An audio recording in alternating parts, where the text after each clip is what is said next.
আসসালামু আলাইকুম আরহামতুল্লাহ। আজকে যাচ্ছি আতশ এগ্রোর পরিত্যক্ত জায়গায় শাক সবজি চাষ দেখতে। আর আমার সাথে যাচ্ছে আল ইমরানকে সাথে নিয়ে আমরা চলে যাচ্ছি। দেখতে পাচ্ছি আল ইমরান তার কাঁঠাল গাছের কাঁঠাল দেখছে। একটু পরেই আমরা তাদের শাক সবজি বাগানে চলে যাব, দেখব কি কি শাক সবজি চাষ করেছে। আর সাথে থাকবে আমাদের আল ইমরান, তিনি বলবেন এটা কি জানলায় ধুন্দুল গাছ। দেখি, চলো এইদিকে একটা ধরেছে, অনেক ধরে নাকি? হ্যাঁ ধরে মোটামুটি। উঠাইছো নাকি এই যে দিক থেকে? হ্যাঁ। আচ্ছা, আর কি আছে চলো তো।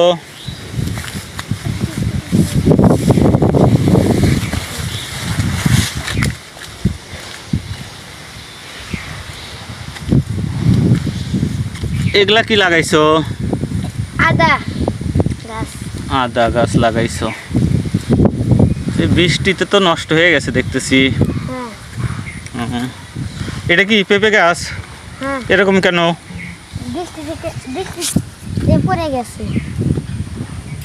বৃষ্টিতে পড়ে। এগুলা কি লাগাইছো? হলুদ গাছ। এটা কি লাগাইছো? মরিচ গাছ। এটাও পেঁপে গাছ পড়ে গেছে। এগুলার ব্যবস্থা করো না কেন? উঠাও না কেন? উঠানো হবে এখন, ভাইয়া নাই অথবা কাকু ডাক দিয়ে নিয়ে এসে উঠান লাগবে। এটা মরিচ গাছ তো এরকম কেন? বৃষ্টির জন্য এরকম হয়ে গেছে। বৃষ্টির জন্য এরকম হয়ে গেছে। এখানে দেখছি একটা পেঁপে গাছ খুব সুন্দর ফল দিয়েছে। আল ইমরান, এই একটা পেঁপে গাছ থেকে সাধারণত কতগুলা পেঁপে পেতে পারো তোমরা? 80 থেকে 100 পিস। 80 থেকে 100 পিস প্রতি গাছে পেঁপে হয়? এগুলা কি বিক্রি করো না খাও? বিক্রি করা হয়, খাওয়া হয়। এগুলা কত করে বিক্রি করতে পারো প্রতি পিস? এগুলা সবজি হিসাবে 30 থেকে 40 টাকা, আর ফল হিসাবে পাকা তা 80 থেকে 100 টাকা।